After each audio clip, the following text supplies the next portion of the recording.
from female to male, and so I'm just really happy with myself now. And so my fashion has become part of my art, where I was just a painter before, but I started hand painting on my clothes and just dressing out every single day. Like, what can I wear that spreads joy, that's going to be wild? So I started making all of these prints and like a lot of neon, very much influenced by rave culture and candy kids, club culture, everything like that. And so I started dressing like that, and the colors that I use and everything in my work, it's all fits together. Like, so I see things in 3D. So like people can put red and blue 3D glasses on, and it makes the clothing that I make 3D. It makes my paintings 3D, and then also because of the color pattern, you can also have it be affected by strobe lights as well. So the fabric really comes alive when you when you wear it out. It's more than just a t-shirt, it does tricks. Exactly. Nothing I love more than Party something tricks. that does a trick. Like furniture or something. Different. I like, sometimes you get clothes that used to have a polo neck, like under a V-neck jumper, but they were sewn together. I think for me it's a Murphy bed. Fascinating. I love how they like fold up into the wall. Oh, yeah, because I always think of yeah. myself as like a Batman, where I could just like sleep upside down in the Murphy bed in the wall and then, come out.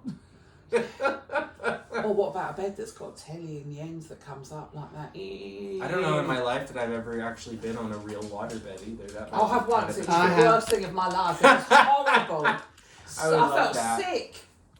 It wasn't nice. I think that I'm pretty sensitive to the motion sickness. I think you probably would. And have you been on one of those beds that moulds your shape? Memory foam. No, I didn't like that either. It's like a cloud. Yeah. Wasn't my cup of tea. I love my beds. Hey, we're not talking about beds, we're talking about art and fashion. The pot goes the Weazel. So what sort of garments have you made? You've got a t-shirt there. Yeah, so currently, I've been doing one of, my introduction into fashion was doing the one-of-one pieces where they're all hand-painted, and I was just, I presented my closet of just my own clothing and my hand-painted stuff in London Fashion Week during February 2020. And now how that's transitioned, now that I am finished with grad school, now I'm going into fashion full time, and that's where Pop Goes the Weazel comes in, is because I'm doing all of my stuff through them, and you are as well. Yes. But that's how I got linked up with them. So I'm doing jackets right now. Track suits, full joggers.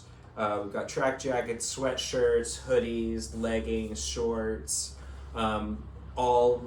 Just for all sizes. And it's all very comfortable and easy to wear, isn't it? Oh my gosh, it's so You don't have to worry about feeling uncomfortable or tight. Exactly. Well, and everything is done ethically, and where we have been able to do to use organics and also vegan inks, we've been doing that. So we know where our products are coming from, we know how everything is being made, and we know that we're selling a really high quality product. And that was my whole thing, is I was not going to do this on my own. I tried to do the whole online shop thing by yourself, and honestly it's better because now we're working as a collective, and we're able to onboard more artists as we go along, and also control the content, but it's so much easier with a team. It is. Yeah. Because I don't mind doing the pictures for mine, but all the admin stuff, it's not really my cup of tea, so it's so lovely that someone does that for me. But though when I started, I said, no, I'll just do the pictures, I won't stick my nose, and that's all I do. But I seem to be sticking my nose in. Maybe this, let's do that, let's do this. I can't help. I always think I want an easy life. I can't help it, I just stick my nose in. I'm not happy unless I'm going full throttle. I know. I think to myself, I've got a week, I haven't got anything to do. Then by Monday lunchtime, I'm thinking, and then something always crops up, so I'm always busy. I've always got something to do. I'm the worst. I love Mondays. The weekend the weekend's too slow for me. I get excited about Mondays. Yeah, Sundays are a bit. I've always my whole life found Sundays very, very dull. Yeah. Now I've got a little job on a Sunday, which funny enough, through my little Sunday job is how I met Pop Goes the Weazel. I love that. Yeah, but yes, well, I don't know what it is. I always have a horror of them. And bank holidays, I didn't like them much either. Like when I went to proper work, I did, so at least I didn't have to go to proper work. But now my life is just one long holiday. Oh, well, it's not really. I do lots of little jobs in it, but they're so pleasurable that it's not like work. Yeah. We should say where we are. We're in Hastings, in the UK. So we're on the southern coast of England. And it's the most peculiar town you've ever been to in your life, I think. I mean, I've been about, done this and that, but I've never lived anywhere more peculiar.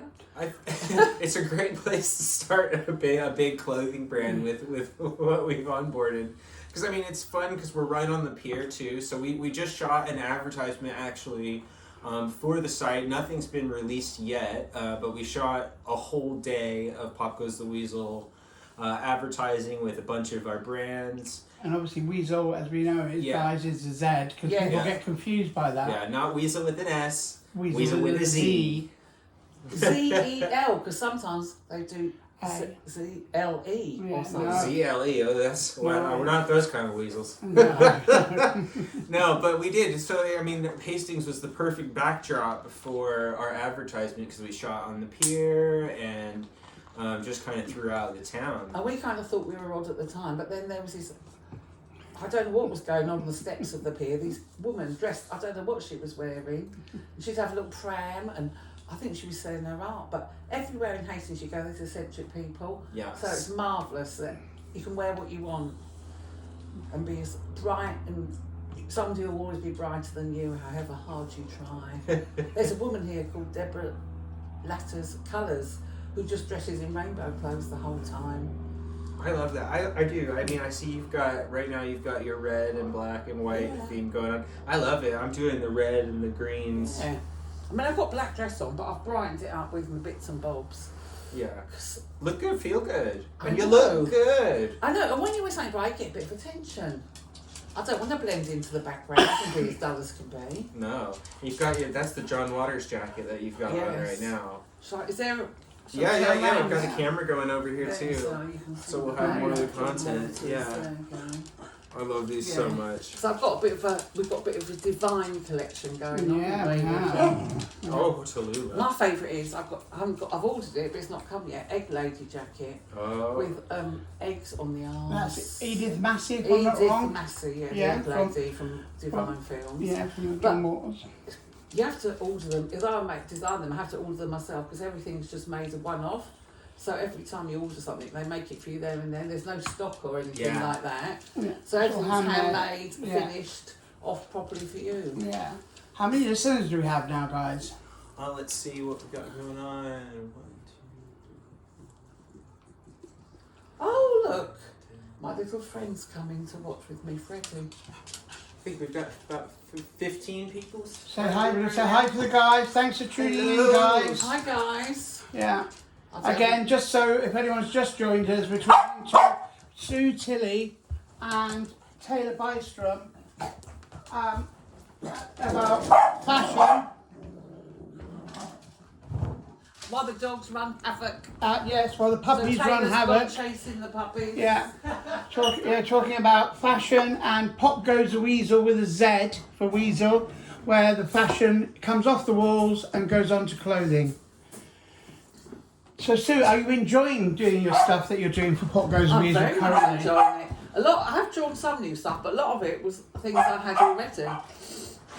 So that was handy. Yeah. But I love it when I have a little project and I've got to start drawing. Yeah. Painting new things. Because every time I paint something new, I learn something new. Yeah. My painting improves. It does indeed. You've done a lovely little portrait collection for me. I have. Which I'm excited about getting framed and putting up. So I painted a picture.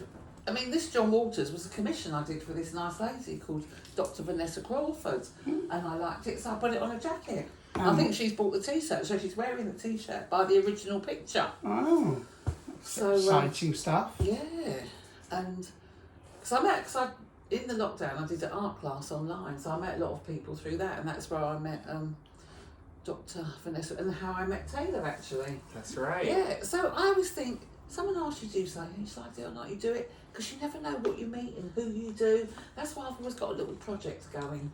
Because you never know what's going to happen. You might not like the little project you do, although I like this project, but then you never know what will come of it. Yeah, well, maybe you feel the same as I do about having the art on clothing. I think for me, it's so much more important. Like, it's basically taking art out of the gallery and onto the street. And if you really love something, like you really love art, you want it to be with you all the time. And what a better way to do that than by wearing your actual art and wearing your story. Because for me, I loved printmaking just for the process, but I wasn't actually like thrilled with the idea of like editions.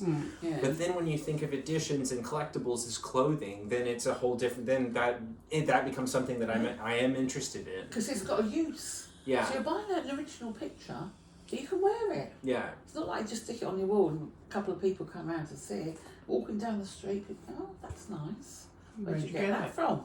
Shall I tell them about the... Yeah. Yes, I'm ever so proud of myself because I'm not very technical and I'm a bit old, but I had this idea, which was you could No.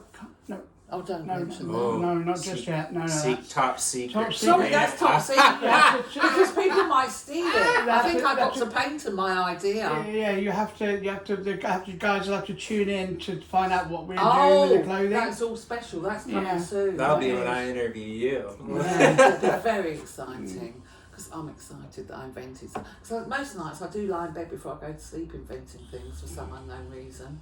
It never happens with them, but it's a little game I play. Right? I just like to think about it. I'm like, okay, well, what do we not have? Yeah. But if all my ideas I'd ever had came to fruition, but I see I'm so lazy, I can't really get it together to make them come to fruition. But hopefully these guys will help me and push me. Well, this is what the whole idea is, that we have a collective of artists who are now working to one goal, which is getting art, as we said, off walls, onto clothing, and it's fun, it's fashionable, it's exciting, and it's different because no one else has done it. Yeah. Yes. Yeah. Well, and it's comfortable. It's like it's as comfortable as your most comfortable sweatpants, sweatshirt, like whatever you like to lounge around the house in, but it's made for... I can wear this out to the club, I can wear this out for lunch, I can wear this out anywhere because the quality is that good. It is. It's a high-end product, but it has a very soft, delicate feel. You can stroke my jacket if you like, Taylor. Oh. See how soft that is? I am a lucky boy. And the inside is even softer. Oh my gosh, well that's my favorite part. In the joggers that I have, They're it's all like fleece lined. there's like a cloud on the inside of the jogger. Yes. Like, yeah. And very handy as well because you can just roll them up, put them in your bag. Get them out, shake them, don't need ironing, nothing. Wash them, never fade. They're a marvel. So Taylor, let me ask me more questions. What's your plans for the future? Have you got any big exciting ideas coming up? Gosh, Your I do. outfits? Yeah, I'm really excited. So, I mean, obviously here in the next year, I'm going to be going really hard with Pop Goes the Weazel. And fashion's going to be my main motivator. I'm also really involved in crypto. So I'm doing non-fungible tokens and teaching people how to use cryptocurrency. Oh, you've lost and me here. You lost me. No idea what you're talking about. No, that's my other passion is trying to empower artists so they understand that their artwork, it can be connected to royalties. Yeah. And so in the way that music has had a market for royalties and basically examples of that, now we're able to empower artists using the same principles with these smart tokens. So I'm really big into that. And the other there's two fun things I'd like to do. I just turned 29. And I really want to write a book about my experiences as a trans man. And to be honest. I mean, I moved out when I was a teenager, and I had it really crazy. And the only reason I haven't written a book is just because I was having a relationship still with my family, but I don't anymore, and I'm kind of tired of not telling the story to make nice with everybody. And it's like, you know what? I just need to tell my story because it's my story, and it's. It's what happened. So I'd love to write a book in the next year, and then for all of the juggling that I do, I would get the biggest kick out of being on the Forbes 30 under 30. Like that is like because I want to write the book. Yeah, and so that's what I'm saying is like I got a year.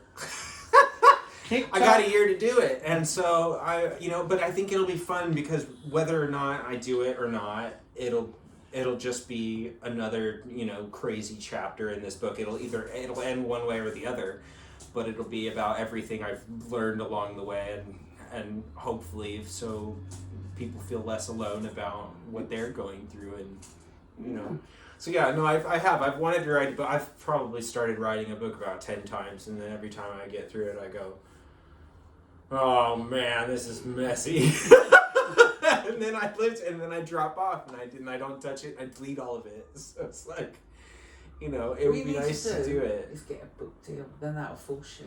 Well, if you know a publisher, right? Yeah, well, there might be any listening, Yeah. Then, because Mum wrote a book, a biography of someone else, and I'd never have done it unless I've got a publisher asked me. Yeah. So I had to, because I have to hate letting people down. So if I'm asked to do something, I'll just do it. Gosh, if I had a publisher, I could probably crack this out. Like, I would devote, a big chunk of my time to just get it out of the way. Because, it's all here. It's just, it's the ritual of putting it all out there and then being like, oh shit, are people gonna...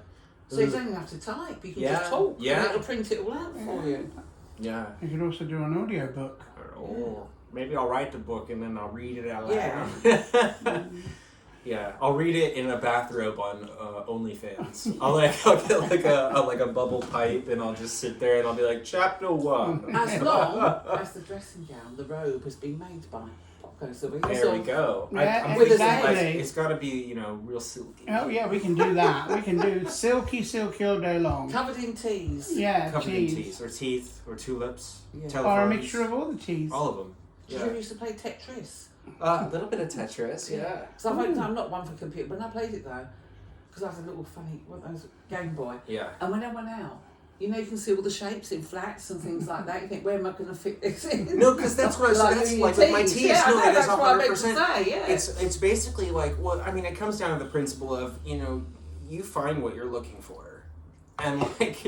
And when you start making yourself aware of the things that are around you, like things come to life in ways that you hadn't noticed before just because you've overlooked it. And that's for me, every time I see a tea, it's confirmation and it's this kind of supernatural I don't know, it just gives me a boost in my day. If I see a tea while when I'm walking over here, There's Todd coming.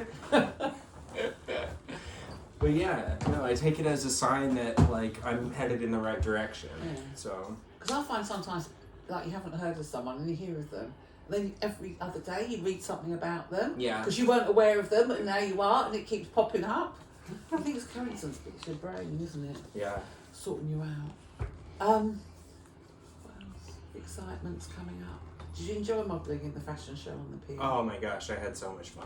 Yeah, I just love it. I think clothing. It's just I love to play dress up. So like, if you give me things to put on, I'll put them on. And when I was a child, I used to drive my mum mad. So I was always putting fashion shows on where I put about 10 outfits on and generally peeled off a layer, and I made them all sit and watch while I did it. I love it. They must have When I was a little girl, I dressed up as John Smith from Pocahontas. I had a chest plate and a compass and a Pringles can. That was like my sword. And then I dressed up like Tim Allen from Tool Time. I was like, that was the only Tim Allen I was. I was Tool Time Tim Allen. I had a belt, but I was a little girl, and they were like, "What's your name, little girl?" And I'd be like, "Tim Allen," and I would tell them. My parents should have known that something was wrong a long time ago. But it wasn't wrong. Yeah. It was right. Don't say that something No. I righted it. Yeah, exactly. But it's still it needed correction. right, Yeah, you know. absolutely. Absolutely. You are where you are now. Yeah. And that's a good I place to never be. would have thought I'd be in the UK. I mean, Sitting in the house. if you would have told me 10 years ago all the things that were going to happen 10 years from then, like, I wouldn't believe it, really. Yeah. So. I know, I'm like that as well. Yeah. Most the bizarre things happen to me all the time. Yeah. And it doesn't seem like it's that long. It's because 10 years, it's not that long of a time, but to have a lot of things happen in 10 years is like, It sure is. What else? Well, I think we have one more question for Taylor, and then we'll. What should it be? What should that question be? Taylor, at what age did you start your transition? Because it's a subject that gives me not entertainment. I'm just a subject I'm very interested in. Yeah, no. I medically started transitioning at 19. Yeah. And I was living in Tennessee, and I didn't have health insurance that covered anything, so I was working 3 jobs, and I paid for my chest surgery out of pocket. So that was $6,000. Yeah. So it's not, when you think about it, it's not that much really. It's not that much. Well, depending on who you go to, and I went to someone pretty well known in Florida. So I drove 14 hours to have this done.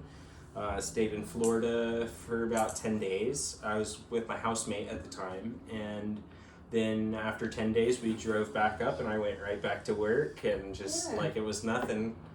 Honestly, it was the best day of my life. I have a video of it on YouTube because I documented everything because I thought these are all in-between versions of myself. They're useful for people to see. Yeah. They're going through it, want to see what happens. Well, YouTube was such a big part of what helped me, because I didn't know people in my area that were anything like me, and to be able to connect around the world with people that were, just starting their transitions on YouTube, it was so cool. So I did this. So the first time the camera sees my chest on YouTube is the first time I'm seeing it. So it's the unbandaging of everything. And so it's me when I'm, a teenager. And so I've got tattoos, but not as many. I was probably a B cup. Oh, you won't make it chips. They were nice, but they weren't like goodies. You know what I mean? Yeah. Cool, they were still goodies. But. But I just wanted to share that with the world and be able to always have that moment of, if not the happiest day of my life, definitely in my top 3. So, it's been a real blessing to kind of have social media and to be able to be, as out and proud as I am, because I experience a lot of privilege because of the way that I look, because I pass fully as male. Completely and utterly. Whenever I tell people I'm trans, sometimes they think I haven't started yet. They think that I'm going. They think that I'm going the other way. No, I'm not kidding. And sometimes I'm like, hold the phone. Let me, because I'm about 6 foot, and I've always been kind of broad shouldered. I've always been big. So no one ever sees me and goes, that guy used to be a woman. No one ever does that. And so I experienced a lot of privilege because of that, because I'm married to a straight woman. And we present in this way together, even though we're both really queer. But it's it's definitely I try to dress above and beyond and dress over the top and try and curate these fun outfits because I want to bring joy to people, because I think there's such an element of toxic masculinity, and so many people they wear the same things, they wear the same brands, they wear the same basics, and it's life is too short to not just go for it every day, because it actually brings me joy to dress in color and to wear things that are contrasting and things that pop. And I feel like that is my way of telling my story that I'm trans out in the street, is people will stop me and say, oh, I really like your outfit. And for me, sometimes it's I made this outfit and this is the reason behind it. This is the representation behind it. And so I feel like that's been a great icebreaker for me, because it's not intrusive, it's not political, it's relationships just with people that you meet on the tube or on the bus or just walking down the road. And I think it also comes off as non-threatening, I guess. If I wore all black and you saw me super tattooed and I was in the in an alleyway at night, you'd be you'd walk faster, you'd be like this. But when you're dressing like this, it's oh, that person's fun. This is not, this doesn't have to be aggressive or anything like that. It's letting people know you're fun. Good. And fun's the best. Yes, that's what it's all about, fun. Why be colour. anything else when you could just be fun? Well, guys, this has been our first podcast, but please follow us for more fun. We'll be doing this on a weekly basis with different designers from Pop Goes the Weazel with a Z, as we said. So you'll get an insight into the individuals, where we're going as a company and a brand, and what new and exciting things we'll be bringing to the table. So I'd just like to thank your Sue. letterbox. Yes, to Sue and to Taylor for today. And obviously we want to thank all of the guys that have tuned in and listened today. We hope you found it fun and enjoyable. And as I say, you can subscribe to our channel now, our podcast, and we'll see you next time. Awesome.